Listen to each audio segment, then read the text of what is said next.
Real music with Gary Stuckey. Keep the music real.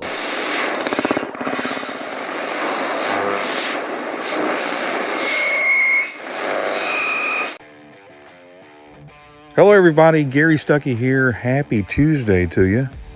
Hope you're having a great day. Happy birthday to my dad, Tommy, who is 77 years old today. Yeah.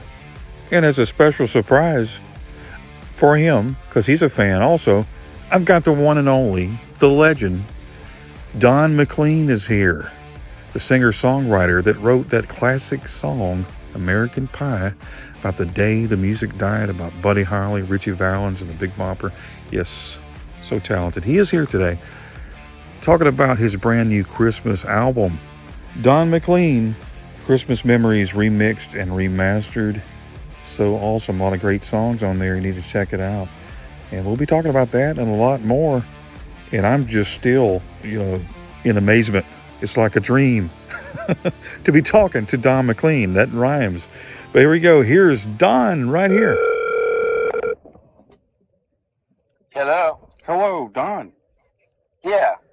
This is Gary Stuckey of Real Music. How you doing?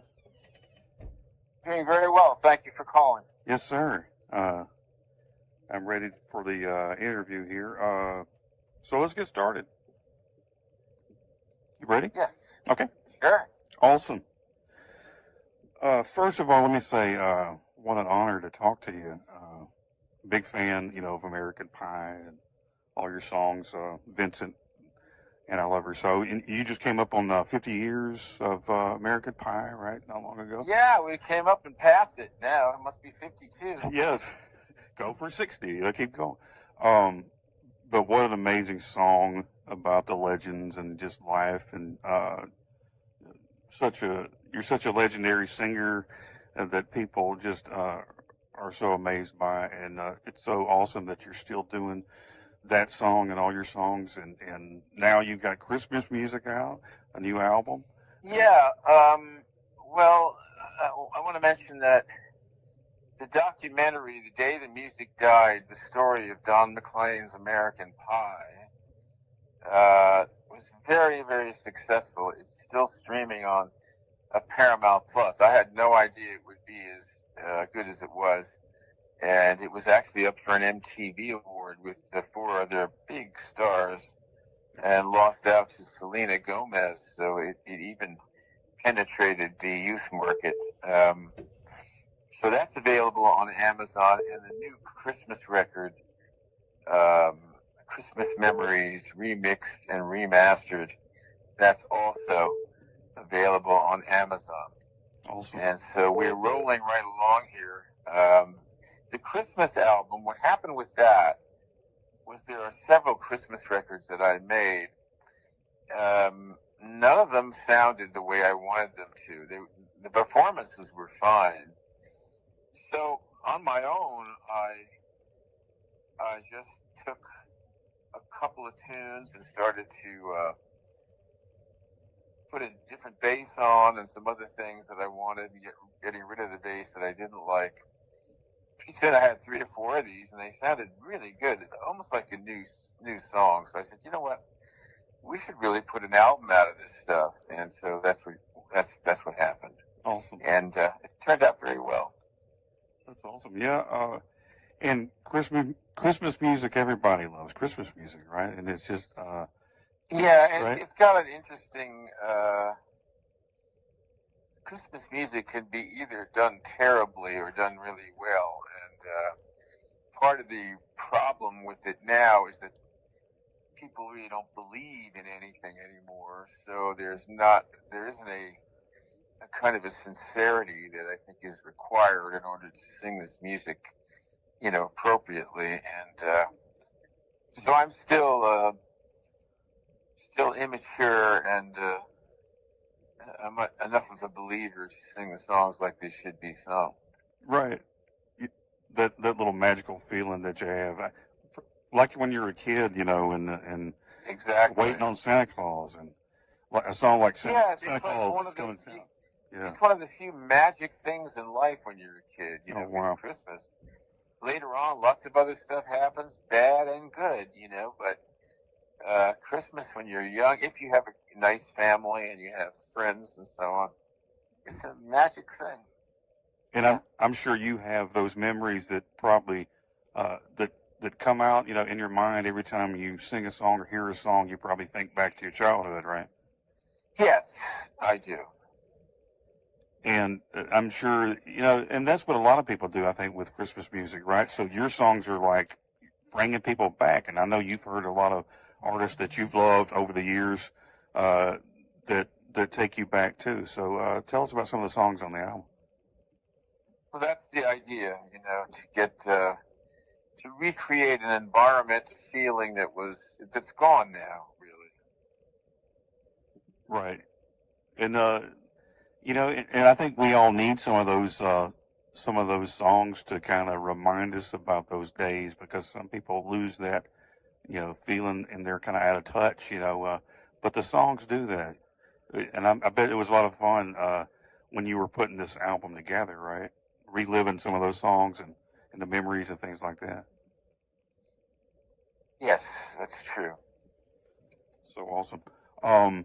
What song was your go-to Christmas song when you were younger, and that you really was your favorite when you were growing up? Well, the Blue Christmas on this record is the one I hope will catch hold a little bit, because it's a completely different version of the song Blue Christmas.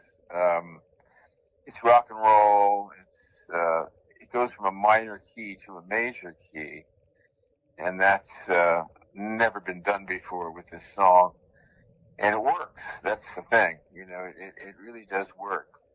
Right. It swings, So, awesome. So I'm hoping that will be something that will get out there and that people will want to play every year. Sure. And yeah, and you don't want to do the songs exactly like the originals. You got to have your own little flavor to it, right? And I guess that's what you tried to do on all the songs, right? Have your little touch to the songs. Yeah, I'm an interpreter, and I'm a singer, and I'm also a songwriter. So I have creative energies that I can use in different ways. I'm not just just a singer. Right. So when you hear a song and you think you have these ideas of what you want to do to it, and you already envision it in your mind beforehand. If I can't make it my own, if I'm just going to do I think there are very few times when I actually did a cover version of something. That is, I copied. There are a couple of times, and they're both Elvis Presley songs. One was "Don't," which I did the Jordanaires and Elvis Presley's version of that with the Jordanaires, because the version that they did was so beautiful. Yes. Their vocal backing on that record is unique to all the things they did with Elvis Presley, and I did that. And then I did "Love Letters Straight from Your Heart," which is quite similar to Elvis's version, and with all the same guys, the Jordanaires and Pig Robbins and Bob Moore and all those cats, So, but a cover recording is a duplicate of another person's record. And people use the word cover all the time. They don't know really what it means. A cover version came from the 50s, when a black group, like, say, would have a record like Shaboom. A black group had that record, or a "Good Night, Sweetheart," Right. Well, then a group would move in, a white group would move in and record that. The Crew Cuts then came in and recorded Shaboom, and they had the big hit with it on the on the mainstream charts, and they basically covered up in a way, Right. the black version of the song. So it's a racist thing, really. Wow. And people throw that around. Well, he covered this, he covered that. You wouldn't call Sinatra or Judy Garland a cover artist, and they sang every song that was in the songbook in those days. They're not covering anything. They're singing the American songbook. Right. Never thought about that. Very good examples People say there. a lot of things they don't think about, and That's right. That's right. and stuff gets in there as they start, just saying it, but really, Yeah. Well, covering explanations. song, he's using an identical version, Right. and usually a white act over a black act. Wow. That's something people need to think about. Yeah, that's a great explanation on that. Um. But like somebody like Bing Crosby, though, with these songs that the songs are recognizable, and people turn on the radio and they hear these songs throughout the years, and they're just grown accustomed to it. And like you said, maybe they all start doing that. People need to relive that magic and have somebody like it's Don McLean, and we're gonna. Well, it's interesting. Bing Crosby is interesting because he starred in all those movies, Going My Way, and The Bells of St. Mary, and all these movies where he played a priest, and he always played this very good man, and then he would sang beautifully. But his singing was an extension of the first half of the 20th century, when you had singers like Billy Murray, who was this guy who sang in the early 1900s and didn't believe in royalties. And he said he had all these songs like Paddle and Madeline Home and I'm Looking Over a Four-Leaf Clover and all this stuff. And there was a certain style of singing in Crosby. And then when Sinatra came along, there was an edge.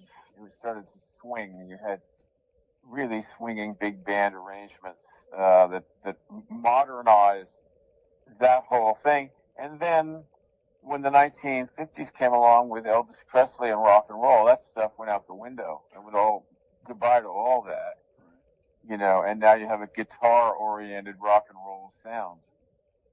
So, but it was 100 years really in development. The big band, big orchestra sounds, and the great songwriters like Irving Berlin, wrote magnificent songs, and because they were so great, they still lasted. You hear these songs that Irving Berlin wrote turn up all over the place still, and anybody who can write a melody and write real songs is going to last a long time. That's right, and it sure has lasted. And as the years go by, do you think there's going to be more of these Irving Berlins out there, or do you think? No. See, I mean, that's... No, I think we have hit a point of no return in terms of all of that. That's all in the past now. There's so much distraction out there. There's so many things going on at once that everything is fragmented. No one can concentrate. The audience is not capable of hearing. I don't think the black audience could hear Ray Charles if he came along now. They're so involved with rap music and things like that.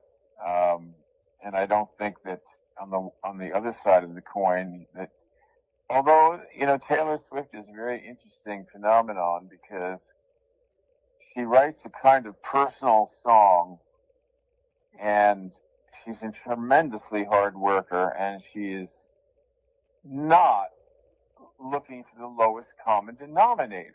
Yeah. Which seems to be the case for the last 30 years, is where how can we go lower, Right. And she's turned it all around, and I think it's great for the country to have young girls and men and women, who want to be in show business.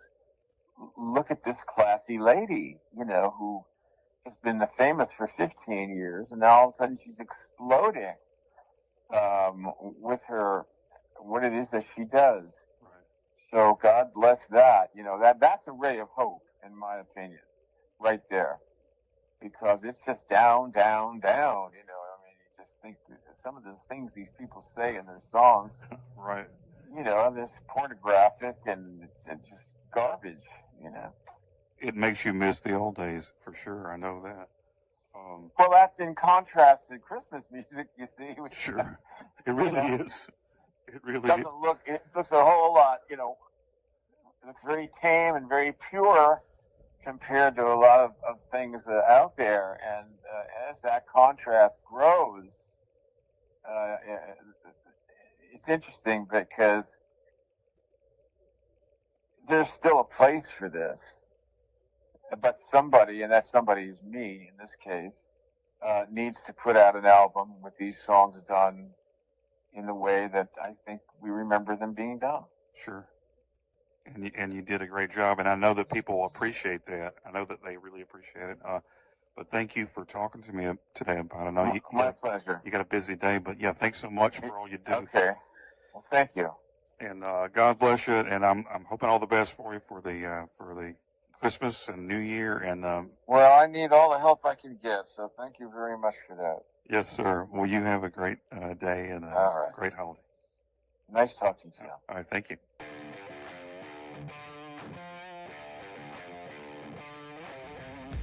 Hey, thanks for listening to another episode of Real Music. And Don McLean, still can't believe it. Check out his new Christmas album. And yeah, let me know what you think about it. It's Christmas time. Be safe, be happy, and enjoy the holidays with your family and friends. And got more interviews coming up soon. So keep it right here. And always remember to keep the music real.